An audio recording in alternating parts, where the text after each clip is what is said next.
First of all, thank you CBSE higher officials for inviting me for this prestigious webinar series on the disability issues. I'm also thankful and grateful to Dr. Himanshu Das ji, who is the Director of NIEPBD, Dehradun, for giving me this topic on management of children with special needs at home.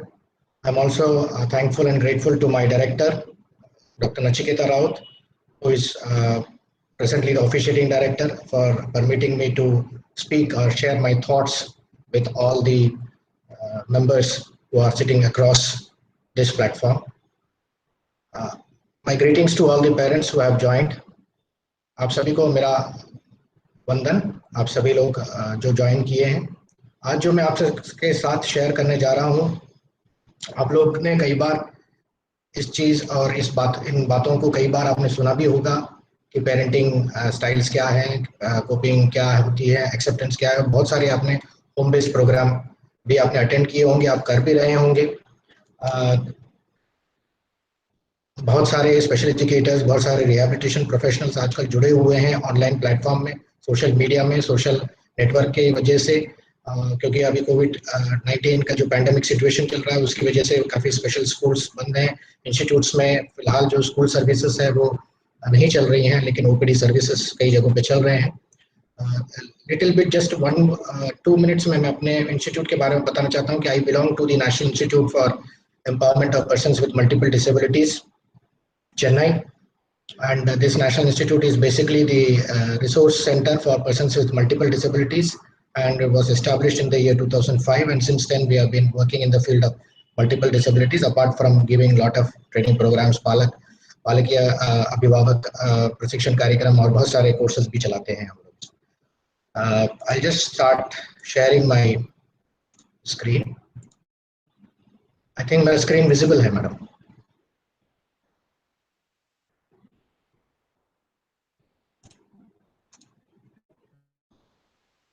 Hello, yes sir, ji.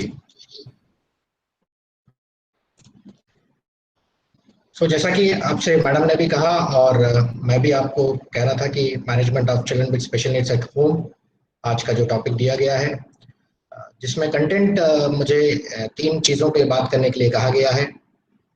Basically content है कि parenting styles क्या हैं और parenting styles किस तरह से होती हैं, किस तरह से हम कोपिंग एंड एक्सेप्टेंस के बारे में बातचीत करें, शेयर करें थॉट्स, अपने थॉट्स को मैं अपने थॉट्स को आपके साथ शेयर करूं। और होम बेस्ड प्रोग्राम क्या होता है। होम बेस्ड प्रोग्राम में बहुत सारी होम बेस्ड प्रोग्राम्स हैं, लेकिन इन 40 मिनट में मैं थोड़ा ही होम बेस्ड प्रोग्राम आपके साथ अपना साझा कर रहा हूँ, क्योंकि आप लोग तो होम बेस्ड प्रोग्राम कर ही रहे हैं। कई महीनों से लॉकडाउन तो चल ही रहा है, लॉकडाउन में भी आप कर रहे हैं, उसके अलावा भी आप लोग ने कई होम बेस्ड प्रोग्राम किए हैं। तो just a small touch that I want to give about what home based program is and how we are taking care of the home based program for particularly during this COVID-19 pandemic. थोड़ा सा theory, just to give you brief touch about what exactly parenting styles के बारे में हम बात कर रहे हैं। तो parenting style जो है basically अगर हम देखें तो it's basically collection, constellation जो attitudes होते हैं बच्चों में, and in which they are informed together, उनके जो environmental, emotional environment है, in which parents के जो behaviors किस तरह से सामने आते हैं, किस तरह से हमारे सम्मुख आते हैं। तो इस तरह का एक basically एक attitude parenting style है, एक amalgamation of attitudes in the child है। और पेरेंट्स है और जो बच्चे जो होते हैं उनसे हम बहुत सारे सोशली अडेप्टेबल बिहेवियर्स सीख लेते हैं। ऐसा जरूरी नहीं है कि हमारी जो सोशल अडेप्टिव बिहेवियर्स है, हम जो बिहेवियर्स बताते हैं, हम जो पेरेंटिंग स्टाइल्स बताते हैं, that is the main guideline for providing home based management और parenting styles. But children also help the parents in developing their own behaviors, like behaviors जैसे gestures हैं, change in the tone है, voice है, spontaneous expressions हैं। इस तरह के जो information जो parenting practice को influence करते हैं, वो हमारे behaviors हो सकते हैं, हमारे change of voice tone हो सकता है, हमारे खुद के expressions हो सकते हैं, बच्चों के expressions हो सकते हैं। तो इन सब चीज़ों को मद्देनजर रखते हुए parenting style और parenting practices हो सकती है। तो एक्चुअली हम कहते हैं कि जो सोशलाइजेशन, अगर आप लोग समझते हैं सोशलाइजेशन क्या है, सोशलाइजेशन बेसिकली जो हम सोसाइटी की जो डिमांड है उसको मद्देनजर रखते हुए है, अपनी पर्सनल इंटीग्रिटी को ध्यान में रखते हुए एक पेरेंटिंग स्टाइल अपनाते हैं। हर एक का पेरेंटिंग स्टाइल अलग अलग होता है, मेरा पेरेंटिंग स्टाइल अलग है, मेरे कोलीग का पेरेंटिंग स्टाइल अलग होगा, और बहुत सब आप जो पेरेंट्स वहाँ बैठे हैं, जो इस लाइव प्रोग्राम देख रहे हैं, उनका पेरेंटिंग स्टाइल अलग हो सकता है। Everybody has their own parenting style. So essentially अगर हम ध्यान में रखें तो पेरेंटिंग प्रैक्टिसेस बेसिकली जो है एक मैकेनिज्म है जिसमें पेरेंट्स जो है अपने बच्चों को एक तरह से रिस्पॉन्ड करना सिखाते हैं ताकि वो सोशलाइजेशन का जो उनका नॉर्म्स है उसको फॉलो कर सके। So if we see the percentage मैंने यहाँ पे डाला है, 99% of parents they want to be good parents and avoid doing what they consider to be a bad parenting. It is not 99%, I would say.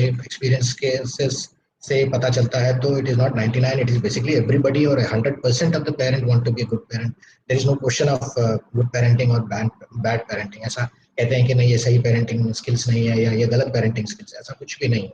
Parenting skills अपनी parenting abilities को मद्देनजर रखते हुए अपने बच्चों को लव करते हुए, they love their child very much because no parent wants to punish their child, no parent wants to say that they don't love their child. Every parent wants to be a good parent, every parent wants to love their child. So basically style of parenting, because when we talk about children with special needs, we want to make the children with special needs a successful adult. That is what is every parent's aim or goal, or let's say उनकी आशा होती है, अनुकंपा होती है कि सोचते हैं कि हम एक सक्सेसफुल अडल्ट में तब्दील करते हैं हमारे चिल्ड्रन विद स्पेशल नीड्स को है। तो in that way we need to have a good family guidance, we need to have a proper family guidance. So उस फैमिली गाइडेंस के मद्देनजर रखते हुए हमारे रिहेबिलिटेशन प्रोफेशनल्स हैं, हमारे स्पेशल एजुकेटर्स हैं या जो भी साइकोलॉजिस्ट है, they definitely take care of these aspects. So I've just mentioned one thing. अगर ये लोग में देखेंगे तो जैसे मैं आपसे बात कर रहा था कि एवरी पेरेंट जो अपना स्टाइल है वो डिफरेंट रहता है। कई बार उनका सिमिलैरिटी भी होता है, पेरेंट बहुत से पेरेंट्स का अपना जो पेरेंटिंग स्टाइल है, कई बार उनका पेरेंटिंग स्टाइल डिफरेंट भी होता है। पेरेंटिंग स्टाइल बेसिकली क्या would mean the strategies that we use, that is the combination of the strategies that a parent uses while raising their child with special needs or with a disability. So we must remember that there is no magic formula for perfecting parent. आज मैं जो आपके साथ अपनी बात कह रहा हूँ, मैं कोई आपके साथ ये शेयर नहीं कर रहा हूँ कि this is the right parenting style or this is what you have to do, this is what you have to do. There are some suggestions.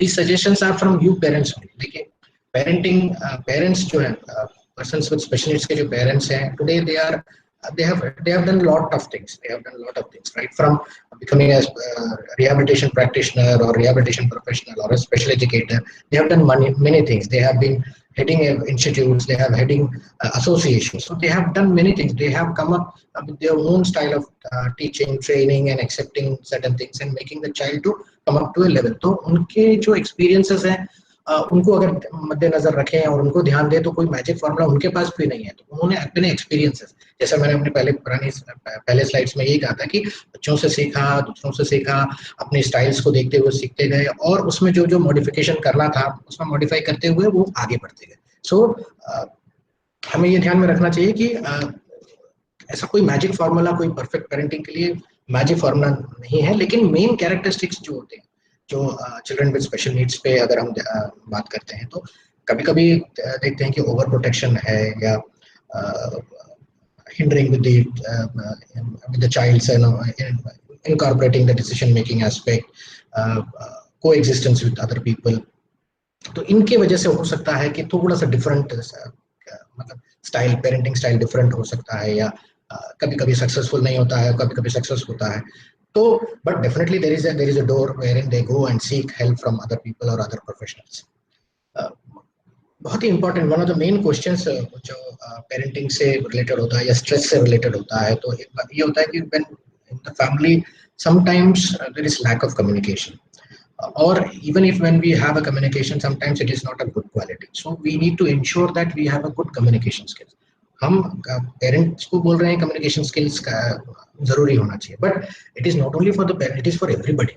Communication अगर आपका अच्छा होगा, अगर आप एक दूसरे से कम्युनिकेट कर पाएंगे, अगर आप एक दूसरे से अपनी बात को कह पाएंगे, तो बहुत सारी जो भ्रांतियां हैं, बहुत सारे जो मिथ्स हैं और बहुत सारी जो मिसकम्युनिकेशंस होती हैं, आमतौर पे देखा जाता है कि बहुत सारी मिसकम्युनिकेशंस हम आपस में हम लोगों में भी होती हैं, तो that can be resolve. So that is why it is very important to have a proper communication in a good way. Uh, just going to the parenting styles, I was talking about like parenting styles क्या क्या हो सकते हैं.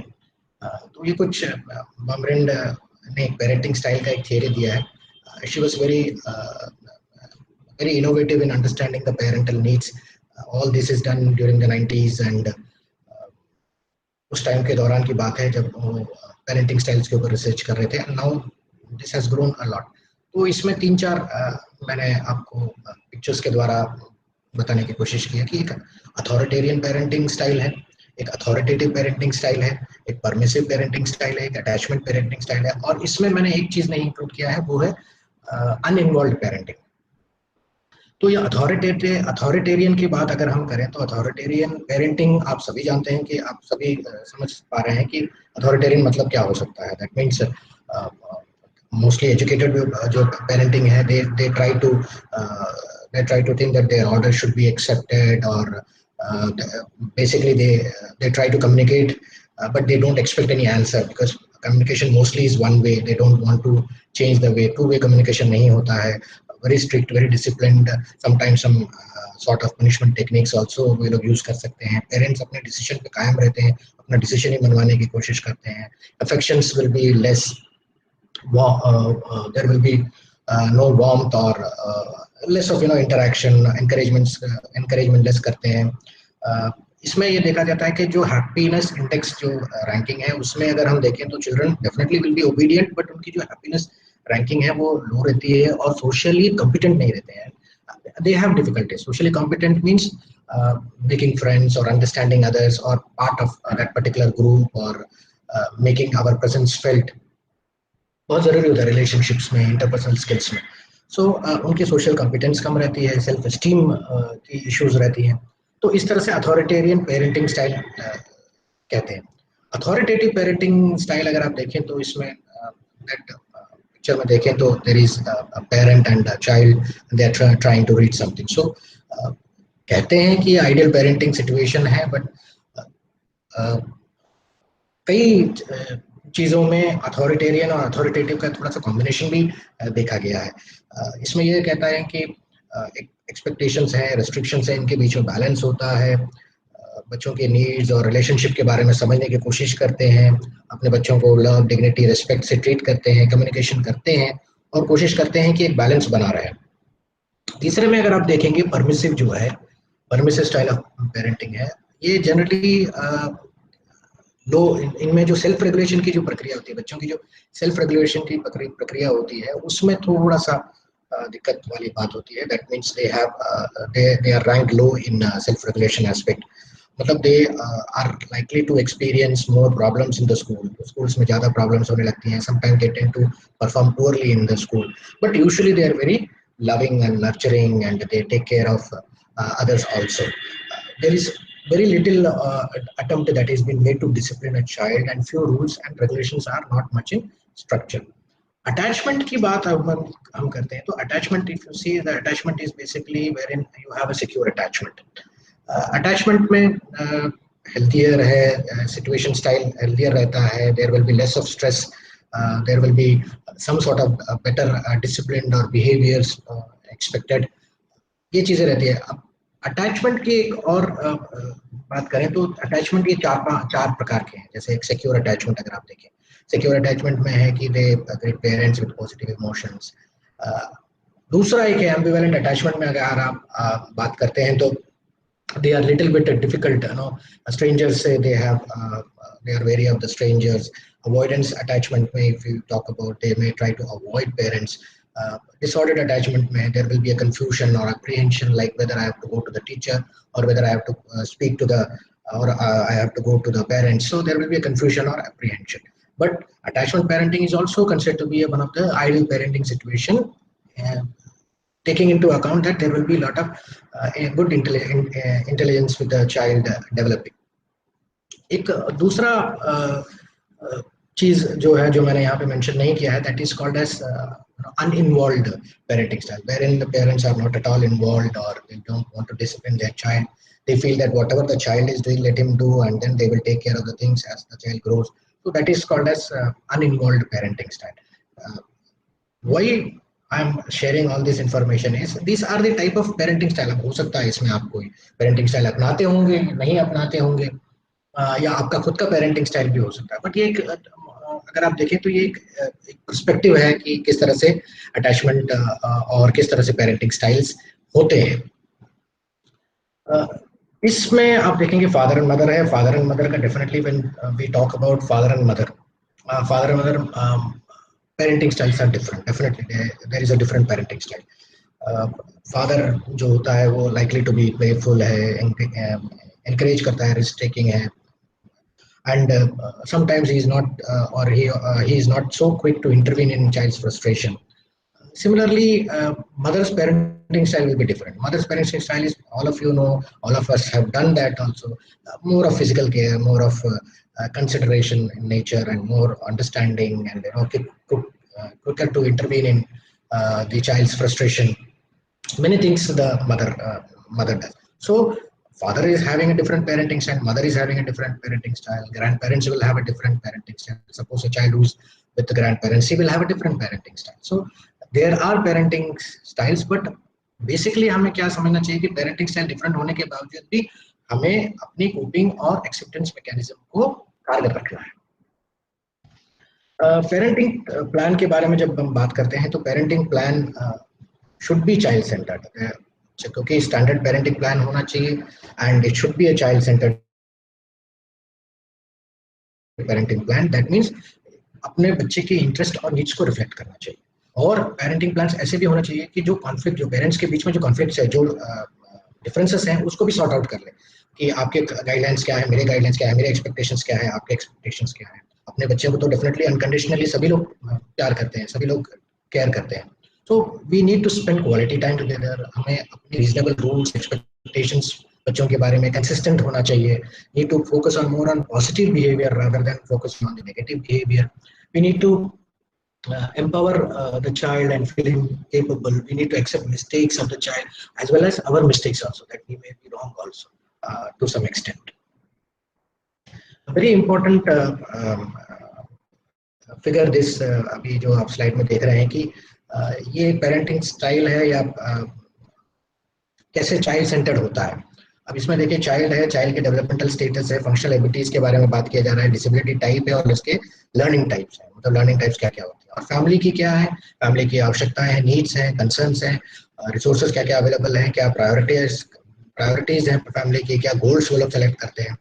तो इन सबको मद्देनजर रखते हुए हमें एक ऐसी need, family based need identify करनी पड़ती है कि हम इन नीड को भी ध्यान में रखते हुए, इन सारी जो नीड्स हैं इसको भी ध्यान में रखते हुए, और बच्चे के जो एबिलिटीज हैं, डेवलपमेंट स्टेटस है, उसको भी ध्यान में रखते हुए एक प्रोग्राम बनाएं that is more beneficial for the child and for the family. So early intervention में देखिए कि चाइल्ड फोकस्ड सर्विसेज है, that means we are taking care of the developmental activity, we are taking care of the functional activity, disability type, we are taking care of the learning type, learning style, तो child focused activity. And family focused services में we are taking care of the needs, concerns, priorities, resources, goals. So child outcomes and the family outcomes are more realistic and more and we get a good outcome with regard to the needs of the family and also the child. बहुत ही important होता है जब भी हम perspective, अपना जो जीवन का उद्देश्य होता है, जब हम जीवन के बारे में समझते हैं, कोशिश करते हैं, we take understand the perspective of life. हम बहुत सारी चीजें विश करते हैं, वी विश दैट कुछ प्रेडिक्टेबिलिटी हो, फेमिलियरिटी हो, वेलनेस हो, हैप्पीनेस हो, ये चीज़ ऐसी रहे, वो चीज़ ऐसी रहे, हम ये कर सकते हैं, हम वो कर सकते हैं। तो ऐसी एक प्रेडिक्टेबिलिटी, एक पर्सपेक्टिव रहती है हमारी फैमिली में। लेकिन जब हम रियलिटी से कन्फ्रंट होते हैं तो क्या रहता है, there will be uncertainty, lack of disfamiliarity, unfamiliarity, lack of control, distress, anxiety, ये चीज़ें हमारे रियलिटी में आती है। तो अब इन चीज़ों से उभर के हमें आना है, that is what is going to be the best parenting style और बेस्ट कोपिंग स्टाइल और best acceptance style.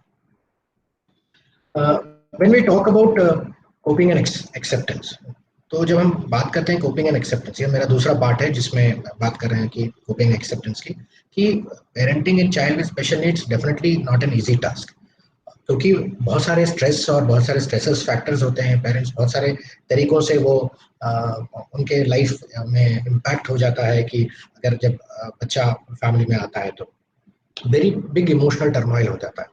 They suffer from mental worries because of having a child with special needs, और बहुत सारे साइकोसोमैटिक कंडीशंस हो जाते हैं। They are more susceptible to the psychological conditions, and that is what they make they go into more of psychosomatic issues.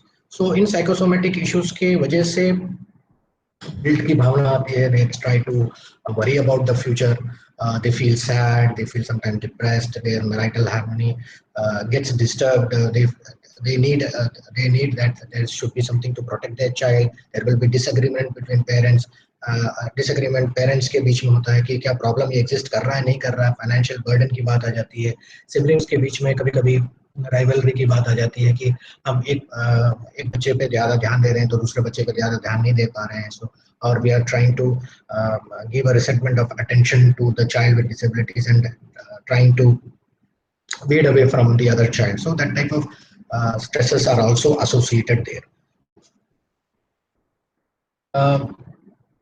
This just wanted to give an experience like this is basically a triadic experience when we have a three-way interaction. So when a child's disability is basically a triadic experience which involves three-way interaction. Three-way interactions अगर आप देखें, the child who experiences the dysfunction, family जो है उससे affect हो जाती है, और एक्सटर्नल एनवायरनमेंट है जहाँ पे ये डिसेबिलिटी मैनिफेस्ट होती है।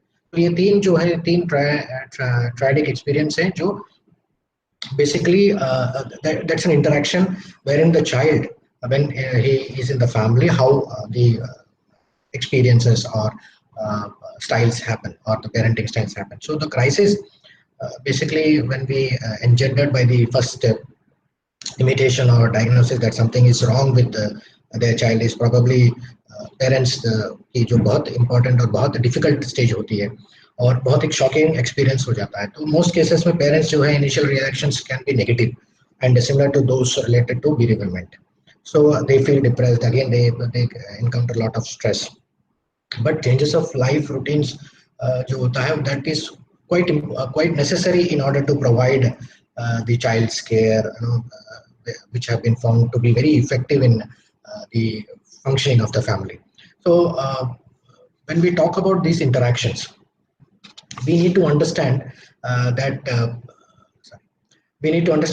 when the difficulties the parents encounter, when the parents feel the difficulties coping with a child with disability, their family relationship have been cited as a source of anxiety, sometimes overprotection, rigidity. तो family जो है जो special needs बच्चों की जो families होती हैं, they sometimes normal pressures भी फेस करते हैं, टेंशन्स इन द फैमिली भी रहती है, adjustment in addition to the adjustment of the presence of the child with disability. तो सच फैमिलीज को हमको एक तरह से एक सपोर्ट देना चाहिए, उनको काउंसलिंग देनी चाहिए जिस प्रकार से एक तरह का रीऑर्गेनाइजेशन कर सकें, एक असिस्टेंस उनको प्रोवाइड कर दिया जाए ताकि वो अपने स्टेजेस को रीऑर्गेनाइज कर रहे हैं, so that they go towards a positive adaptation stage. In positive adaptation stage में when we talk about, it is very important that we need to understand the health and wellness of all. So health and wellness means we need to understand the mental health, social health and physical health. But basically they face lack of socialization, low self-esteem, they have negative thoughts, lack of support system. So everything basically is इन तीनों के बीचों में चलता है, mental health and social health and physical health. तो हमें इन तीनों चीजों को ध्यान में रखते हुए पेरेंट्स को एक सपोर्ट सिस्टम तैयार कर देना चाहिए ताकि their health, their mental health, their social health and their physical health is taken care of when they provide parenting styles for children with special needs. Facilitators हम बात करते हैं तो हमारे जो रिसोर्सेस हैं, फैसिलिटेटर्स इफेक्टिव कोपिंग स्ट्रेटजी के लिए जो फैसिलिटेटर्स होते हैं वो दो तरीके से करते हैं, that is internal coping strategies और एक्सटर्नल कोपिंग स्ट्रेटजीज। तो इंटरनल कोपिंग स्ट्रेटजीज में हम स्पिरिचुअल को स्ट्रेटजी ले सकते हैं, रिलीजियस सपोर्ट ले सकते हैं, एनकरेजमेंट ले सकते हैं, असिस्टेंस ले सकते हैं, हम कुछ सपोर्ट फ्रॉम जैसे एक्सटर्नल कोपिंग स्ट्रेटजीज में हम सपोर्ट, सोशल सपोर्ट ले सकते हैं, पेरेंटल सपोर्ट ले सकते हैं, ग्रैंड पेरेंट्स का सपोर्ट ले सकते हैं। आजकल बहुत सारे सोशल मीडिया प्लेटफॉर्म्स हैं, वेबसाइट्स हैं जिसमें हम अपनी बात कह सकते हैं और दूसरों से हम अपनी बात को समझ सकते हैं। So these are types of external coping strategies that acts as facilitators. Inhibitors में जो प्रॉब्लम आती है वो अगेन सेम चीज़ है, जिसमें कि फाइनेंशियल हार्डशिप से कोपिंग स्ट्रेटजी या कोपिंग जो होती है वो उसमें दिक्कत आने लगती है। Stigma, there is a social stigma sometimes, extraordinary demand हो जाता है, टाइम ज़्यादा स्पेंड करना पड़ता है। केयर गिविंग टास्क जो रहता है जैसे फीडिंग है, ईटिंग है, टॉयलेटिंग है, इन सब में कभी कभी डिफिकल्टीज आती है। स्लीप टाइम कभी कभी कम हो जाता है, सोशल आइसोलेशन होने लगता है, अपने खुद के रिक्रिएशन के लिए टाइम कम मिलता है, मैनेजिंग प्रॉब्लम बिहेवियर्स उसमें हमको परेशानी होने लगती है। तो ये एक मॉडल जो है वो सजेस्ट करता है कि एक ABCX मॉडल है, बहुत पुराना मॉडल है जिसको आज भी कई लोग फॉलो करते हैं। तो इसमें आप देखेंगे कि एक क्राइसिस का एक्स बना हुआ है, स्ट्रेसर है B, और एक एग्जिस्टिंग रिसोर्सेस है, और एक perception of the stressor C है। तो इसमें देखिए ये सब कुछ आपस में एक दूसरे से लिंक है। स्ट्रेस बेसिकली यहाँ पे जो स्ट्रेस की बात कर रहे हैं वो बेसिकली क्या है कि इस set of changing conditions that is associated with the disability of the child और the child with special needs. अब यहाँ पे जो रिसोर्सेस की बात कर रहे हैं, देखिए ये दोनों इंटरलिंक्ड है। रिसोर्सेस की बात जब कर रहे हैं तो knowledge and skills what are available in the family, और फैमिली की जो रिसोर्सेस है, फैमिली का कोहेशन, फैमिली के जो आपस में संबंध कैसे हैं, आपस में एक दूसरे से संबंध कैसे चल रहे हैं, उन सबको ध्यान में रखते हुए एक रिसोर्स अवेलेबल है। ठीक है, अब इसमें हमारे जो परसेप्शन होता है, स्ट्रेसर का जो परसेप्शन है, that basically is what is going to be the main crux, that means the main thing. तो उसमें कहते हैं कि ऑप्टिमिज्म है, रेजिलिएंट है। तो ये सब जो चीज़ें, जैसे मैंने अभी इससे पहले जो भी स्लाइड्स में बता रहे थे कि कैसे हम उस चीज़ को उभर के और आगे लेके आ सकते हैं, जिसमें बहुत इंपॉर्टेंट फैक्टर होता है रेजिलियंस।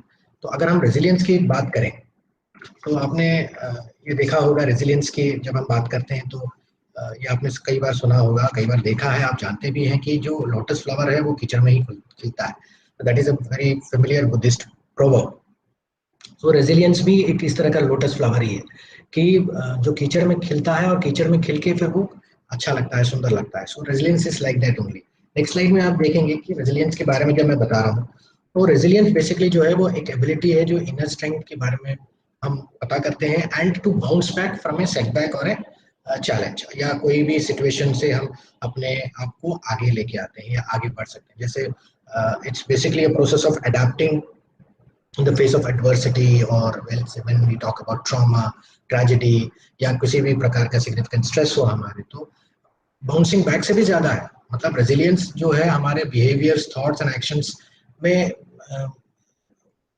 उसको भी अगर देखें दैट वैसे ही हम सभी चीजों का लर्निंग कर सकते हैं या डेवलपमेंट हो सकता है। मतलब रेजिलियंस बेसिकली बाउंसिंग बैक है फ्रॉम अ सेटबैक और a challenge. So it is not like एक ब्रेव फेस दिखा दिया, या आप दर्द से बिल्कुल इंसुलेटेड हैं, या आपकी पर्सनालिटी ट्रेट में ऐसा है, या आपके अंदर कुछ personality virtue of few special people है जिसकी वजह से आप रेजिलिएंट है। No, resilient is not like that. Resilient basically it involves thoughts and actions and it can be developed very easily. कैसे डेवलप करते हैं रेजिलिएंस को? जो इंटरवेंशन प्रोग्राम्स हैं जो पेरेंटिंग के लिए जो होता है उसमें we need to reduce psychological stress, we need to teach parents to effectively communicate with children using appropriate skills. दोनों का कॉम्बिनेशन अगर हम यूज करें तो उसमें भी हम उसमें भी हम पेरेंटिंग, कोपिंग, एक्सेप्टेंस की बात कर सकते हैं। पेरेंट ट्रेनिंग प्रोग्राम्स करते हैं, साइकोलॉजिकल इंटरवेंशंस हैं। साइकोलॉजिकल इंटरवेंशंस में आजकल बात कर रहे हैं पॉजिटिव साइकोलॉजी की, that is more important, and mindful interventions, mindfulness interventions की बात हो रही है। तो ये दो चीजें जो आजकल बहुत उभर के आ रही हैं, mindfulness interventions and positive psychology. तो माइंडफुल पेरेंटिंग की बात अगर हम करते हैं तो माइंडफुलनेस बेसिकली क्या है कि it is a practice of drawing attention to our experiences as they are happening. हम कोई चेंज नहीं कर रहे हैं, हम कोई लेबल नहीं कर रहे हैं, हम कोई एक्सपीरियंस को जज नहीं कर रहे हैं। हम नहीं कह रहे हैं कि ये सही है या गलत है, या गुड है या बैड है। हम जो नोटिस कर रहे हैं, हम बेसिकली क्या नोटिस कर रहे हैं कि क्या जो चीजें अवेलेबल हैं हमारे आसपास उस चीज को हम ध्यान रख रहे हैं, and what is happening around within us and around us. So in everyday practice, uh, when we remember the mindfulness is a way of slowing down our bodies and minds. That is one way of practice mindfulness is to remember the acronym STOP. That is stop, what are you doing, pause, take a breath, observe, proceed.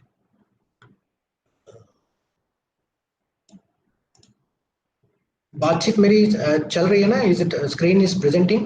There's no issue in the connectivity? No, not at all, sir. It can be seen. Okay. So एक mindful strategy जो है आजकल सब लोग उसी को ध्यान में रख रहे हैं. So माइंडफुल स्ट्रेटेजी के बारे में जब हम बात करते हैं तो एक इम्पोर्टेंट एक स्ट्रेटेजी है जिसका मैंने जिक्र भी इधर किया हुआ है कि जो लिंक है उसमें अगर आप देखना चाहते हैं तो आप देख सकते हैं कि बहुत सारी माइंडफुल स्ट्रेटेजीज इन्होंने मेंशन की है. एक इम्पोर्टेंट स्ट्रेटेजी इन्होंने कहा है कि core, that is curiosity, openness, acceptance and love. तो इसमें क्या इन्होंने कहा गया है कि कहते हैं कि you take a deep breath and then अपने आंखों से अपने बच्चों को देखें, look carefully, pay close attention to what you are seeing without judging, wait patiently for your child to initiate a connection. क्या एक्सप्रेशन करता है, क्या मूवमेंट करता है, क्या साउंड प्रोड्यूस करता है, क्या वर्ड का प्रोड्यूस करता है, क्या देखता है, किस तरह देख रहा है, कौन से डायरेक्शन में देख रहा है, ये सब आप you keep on watching it closely, and then you try to think that what the child is going to express. When the child tries to initiate a connection or respond whatever he wants to say through gestures or through any method, then we can do some we can respond to the child with warm support and notice how he feels. So is tarah ki jo hai mindful strategy. So when we need to listen to our child with total attention and accept what he is doing or without any judgment. Need to feel the child's, imagine your child's feeling and match your response. You can manage your own feelings and reactions, show compassion for yourself and also for your child. So these are some of these strategies. ये सब हम करते ही हैं, ये सब हम daily कर रहे हैं, ये कोई नई बात नहीं है कि हम नहीं कर रहे हैं, बट इन चीज़ों को अगेन थोड़ा सा एक रिफ्रेश कर दे अपने माइंड में तो एक हेल्पफुल स्ट्रैटेजी आपके लिए यूज हो सकती है.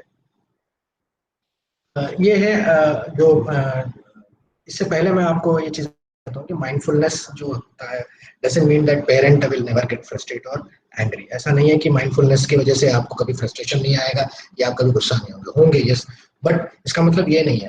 माइंडफुलनेस बेसिकली क्या, थोड़ी देर के लिए आप रुक रहे हैं, पॉज दे रहे हैं बिफोर रिएक्टिंग इन स्ट्रेसफुल सिचुएशन, या थोड़ी देर के लिए आप रुक जा रहे हैं, अगर कोई स्ट्रेस की सिचुएशन है वहां पे आप थोड़ा रुक गए हैं, रुकने के बाद आपने थोड़ा ध्यान दिया क्या चीज होना चाहिए, उसके बाद फिर आप आगे बढ़ रहे हैं.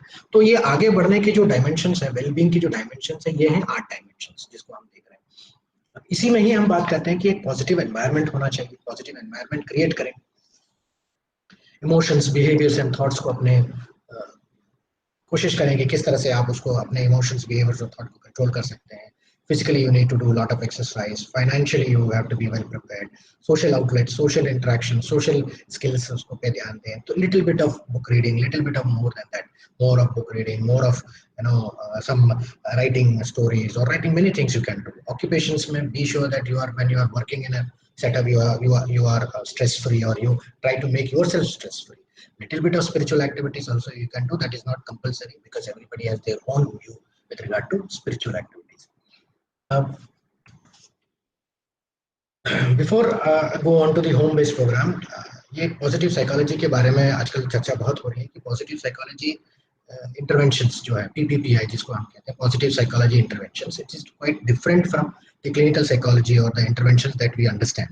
क्योंकि क्लिनिकल साइकोलॉजी जो होता है डायग्नोज और treat people with mental issues और mental health problems and psychopathological active और issues. Psychology, positive psychology intervention जो होता है, they form problems to solutions. So what is already there, they try to extend it and help by cultivating inner strength.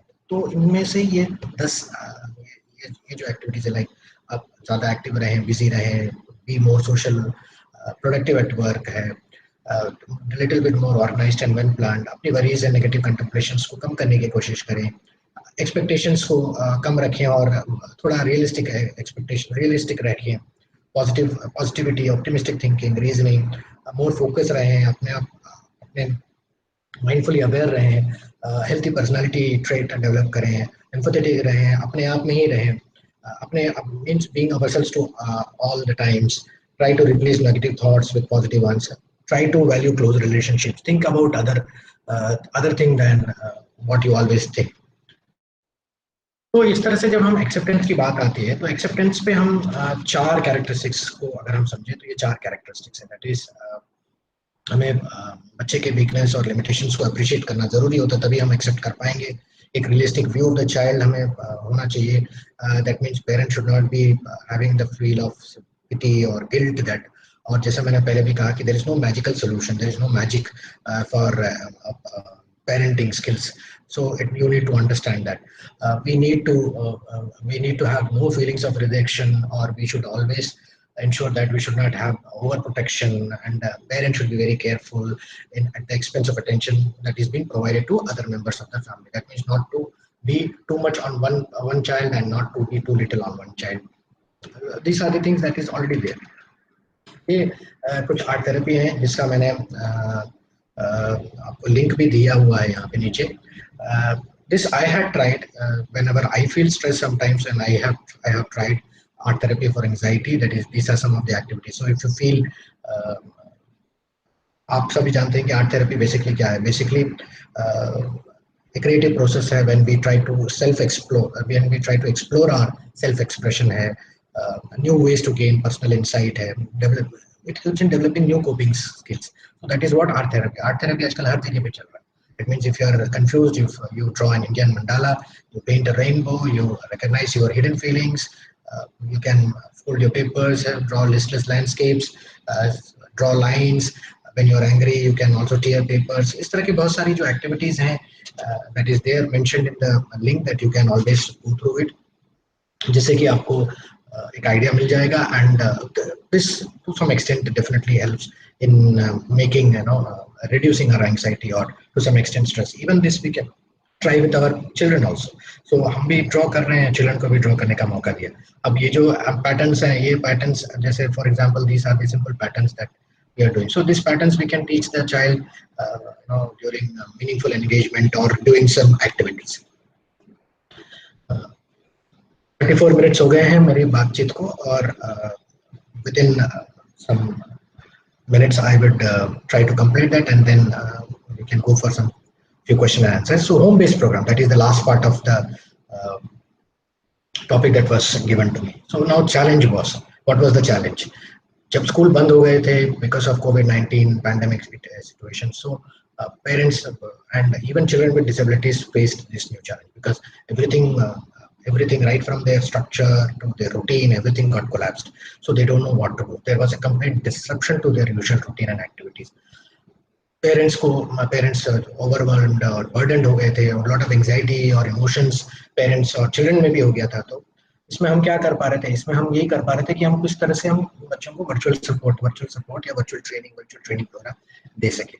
अब challenge ये आ गया है कि अब अगर जब स्कूल खुलता है, और जब भी स्कूल खुलता है, तो चैलेंजेस क्या फेस कर रहे हैं पेरेंट्स? चैलेंजेस तो बहुत सारे हैं। कुछ चैलेंजेस मैं समझता हूँ कि ये हैं कि जैसे कि whether parents will be ready to send their child to the school, क्योंकि हम सोशल डिस्टेंसिंग की बात कर रहे हैं, तो there will be lot of anxiety, fear और of physical proximity, क्योंकि ऑनसेट बिहेवियर बंद हो गया। ऑनसेट बिहेवियर जो पहले था स्कूल में, क्लास में, एक्टिविटीज में करते थे, वो अभी नहीं है उतना। तो there will be lot of reduction in the onset behavior, social communication skills, interdependence, peer cooperation skills, ये बहुत सारे अफेक्ट होंगे। लर्निंग हैबिट्स पहले जो थे वो उसके बाद वर्चुअल सपोर्ट में आए लर्निंग हैबिट्स, उसके बाद then again we are going for the same one to one learning habits. तो उसमें डिफरेंसेस आएंगे, कुछ बच्चों को पसंद आएगा, कुछ को नहीं आएगा। we'll have reduced level of prior learning, there will be change of routine, over dependency on digital and ICT medium, hand hygiene, maintaining social distancing, psychosocial aspects, ये सारे चीजें जो हैं हमारे पास एक चैलेंज के रूप में आएंगे कि इसको चैलेंज को कैसे उभरना है।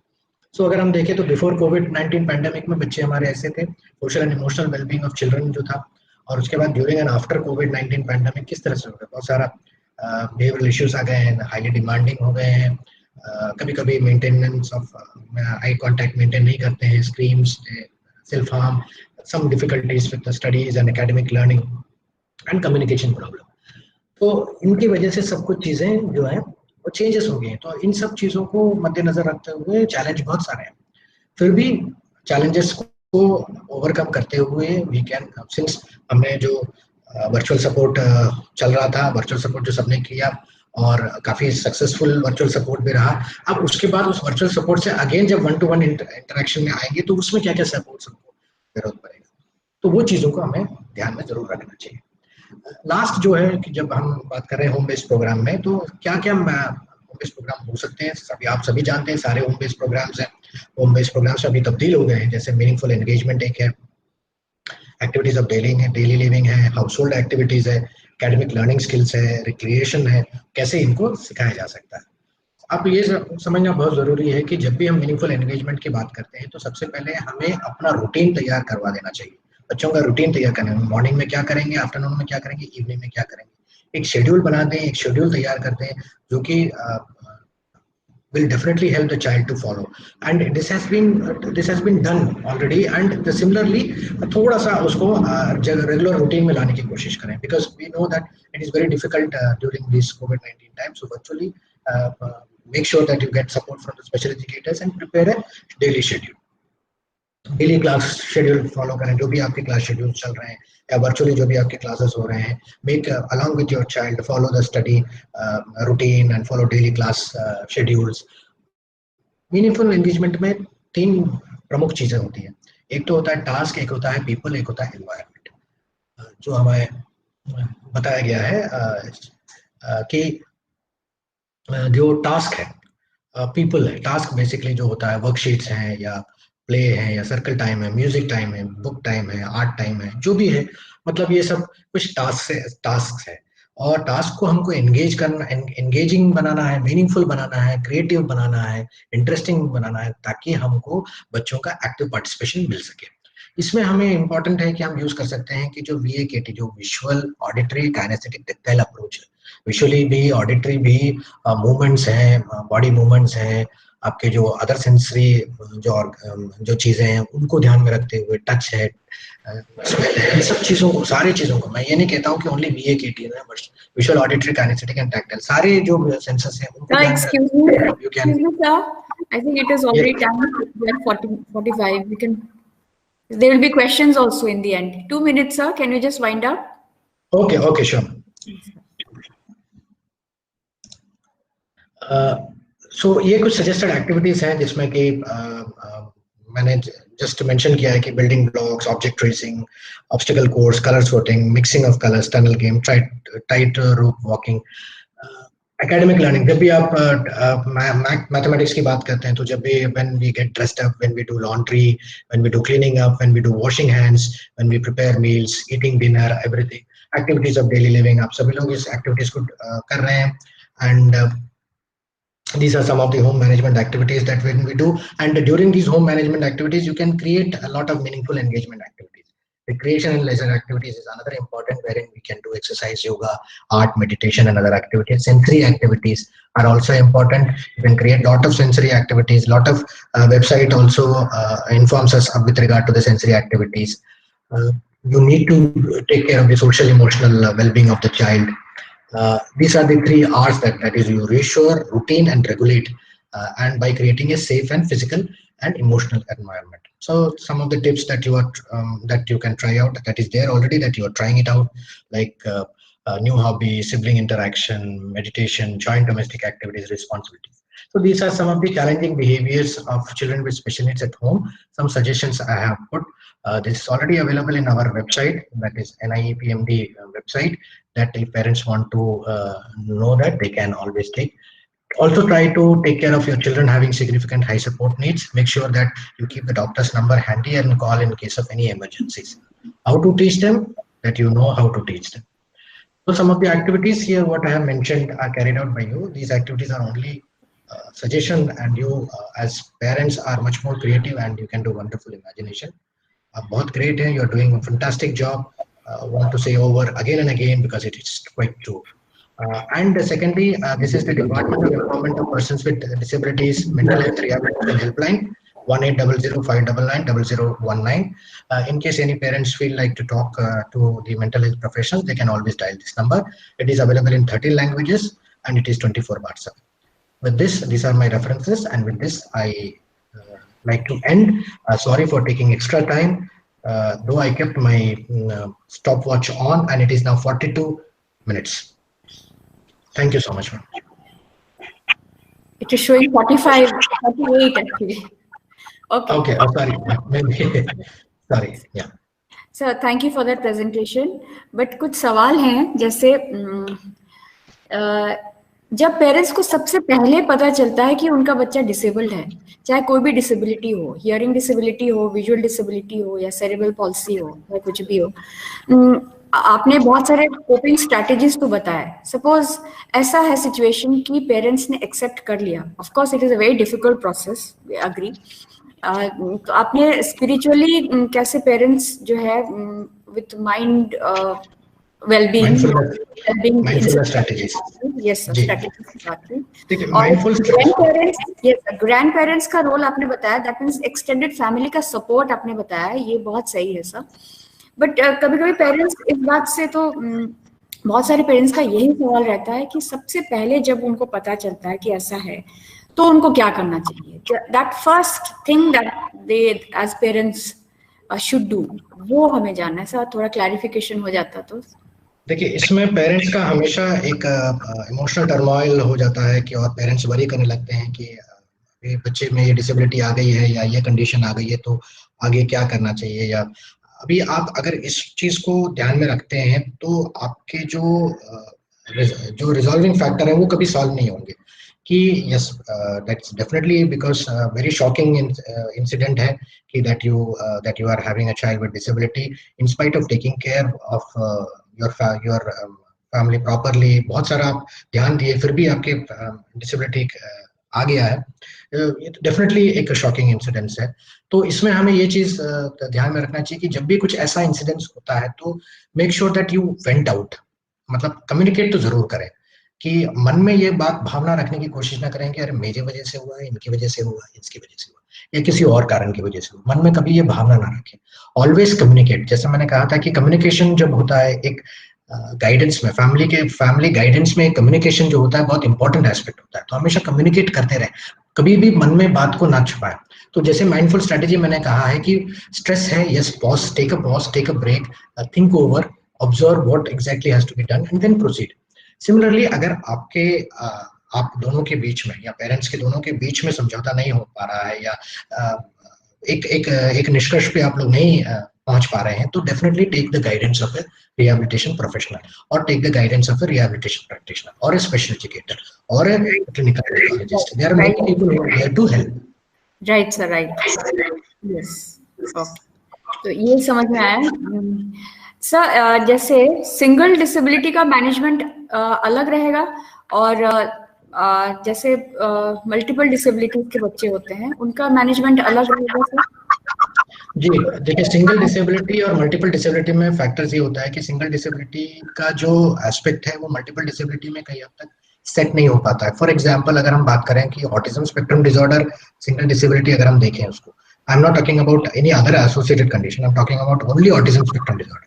ऑटिज्म स्पेक्ट्रम डिसऑर्डर के स्ट्रैटेजीज अलग होती हैं. और अगर ऑटिज्म एंड मेंटल रिटार्डेशन या इंटेलेक्चुअल डिसेबिलिटी जिसको हम आजकल कहते हैं, अगर वो दोनों का कॉम्बिनेशन है तो उनकी स्ट्रैटेजी डिफरेंट होती है. बिकॉज क्योंकि ऑटिज्म के साथ इंटेलेक्चुअल डिसेबिलिटी है तो उनकी जो जो इंटेलिजेंस कोशेंट है या जो उनके जो कॉग्निटिव स्किल्स है वो थोड़ी कमजोर रहती है, वो थोड़ी मतलब कम डेफिसिट रहता है उसमें.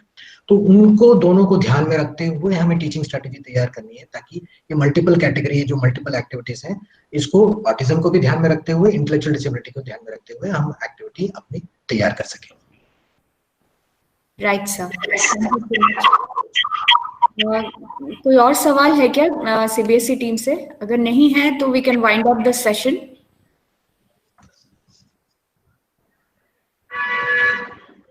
ओके सर, लग तो नहीं रहा है कि कोई सवाल है. Thank you so much for that session sir. Thank you. Thank you ma'am. Thank you CBSE team. Thank you. Thank you.